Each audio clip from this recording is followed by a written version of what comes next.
5 seconds to go.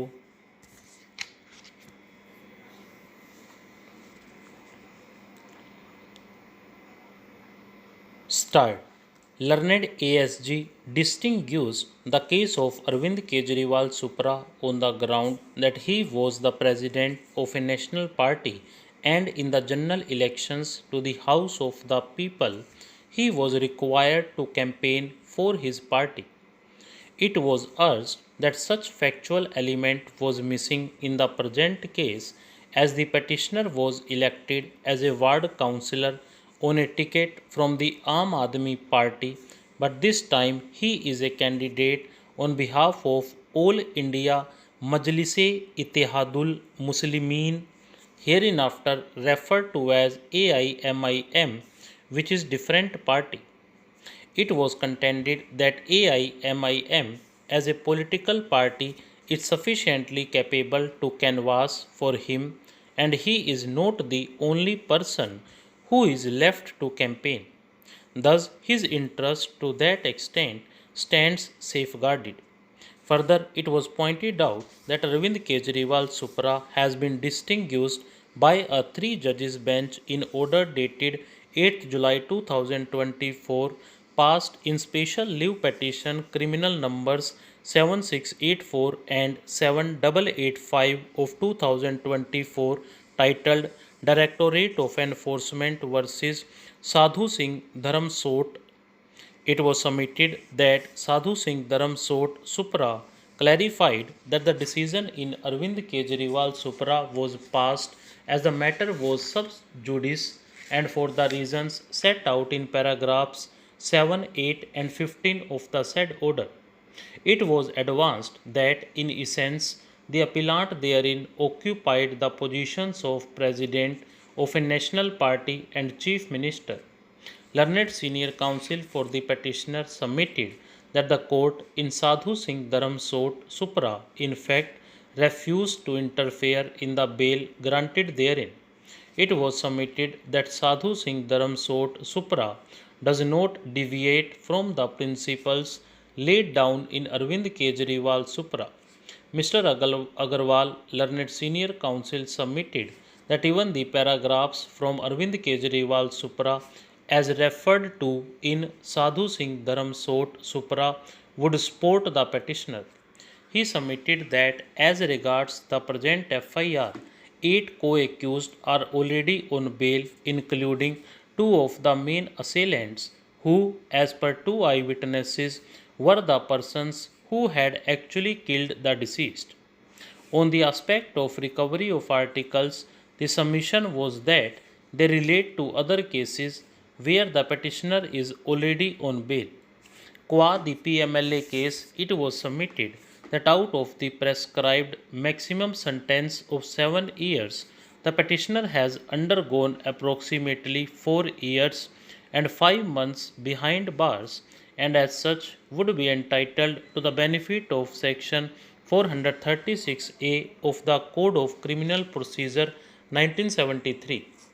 Insofar as Sadhu Singh Dharamsot Supra is concerned, I may record that the said petition was dismissed as infructuous, although with a clarification on Arvind Kejriwal Supra, as the interim bail therein was till 6 June 2024, whilst it was taken up for hearing on 8 July 2024.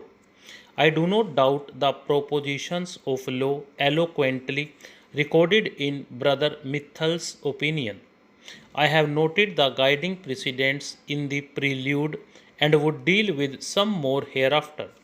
The law as it stands today is that merely because a statute imposes limitations on grant of bail, the same would not per se oust the jurisdiction of a constitutional court to grant bail, as held in Union of India versus K.A. Najib 2021 3 SCC 713. Pertinently, Najib Supra, rendered by a bench of 3 judges, was distinguished by a 2-judge bench in Gurvinder Singh versus State of Punjab 2024 5 SCC 403. However, in the review petition preferred thereagainst Viz. Gurvinder Singh vs. State of Punjab 2024 SCC Online SC 1777, the two-judge bench clarified while dismissing the review petition that our decision is to be construed on the facts dealt with by us. This apart, the exposition in Najib Supra has been reiterated by another two-judge bench in Javed Ghulam Nabi Sheikh vs. State of Maharashtra 2024 9 SCC 813 and Sheikh Javed Iqbal vs. State of Uttar Pradesh 2024 8 SCC 293. I have examined the allegations and the evidence against the petitioner. No doubt they are grave and reprehensible, but as of this moment they are exactly that allegations. It is settled law that magnitude and gravity of the offence alleged are not grounds in and by themselves to deny bail. Para 18 of K.A. Najib Supra and Jalaluddin Khan vs. Union of India 2024 10 SCC 574, more so when trial is prolonged. The petitioner's rights under Articles 14 and 21 of the Constitution of India cannot be lost sight of. As on date, no court of law has convicted the petitioner. The following passage from Javed Ghulam Nabi Sheikh Supra is attracted squarely. We may hasten to add that the petitioner is still an accused, not a convict. The overarching postulate of criminal jurisprudence that an accused is presumed to be innocent until proven guilty cannot be brushed aside lightly, howsoever stringent the penal law may be. Further, I deem it appropriate to advert to the contention urged by the learned ASG that the court ought to refrain from granting interim bail to the petitioner, as the same would be purely academic in the background of the petitioner still being in custody in two other cases, including one under the PMLA in which he is unlikely to be granted relief.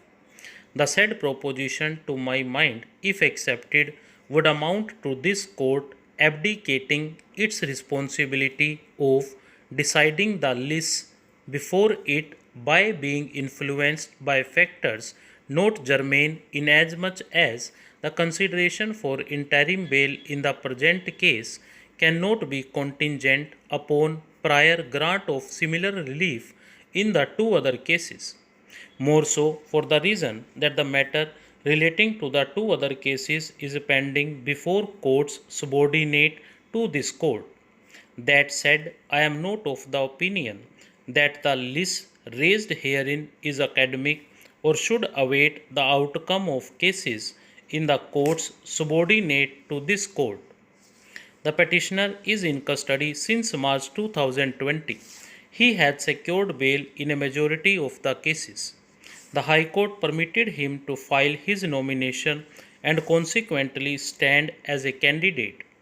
On the short point of period under custody already undergone, as also the bail secured in the other cases, I am of the considered view that, subject to appropriate conditions being imposed, the petitioner can be granted interim bail for a limited period, ordered accordingly. The petitioner is thus enlarged on interim bail, however, only up to the noon of 4th February 2025, imposing the conditions prescribed in sections 483B and 482(2) second of the Bharatiya Nagarik Suraksha Sanhita 2023. It is further directed that the petitioner shall not, during campaigning, make any reference whatsoever to any of the pending cases and or the Delhi riots of 2020. The petitioner shall, during the period of his release, confine himself to the limits of the Mustafabad constituency. The petitioner will deposit his passport, if any, with the trial court. The trial court may impose additional conditions consistent with the above. The petitioner shall surrender before the concerned jail authorities at before the time afore indicated, failing which coercive steps shall be resorted to by the respondent. Stop.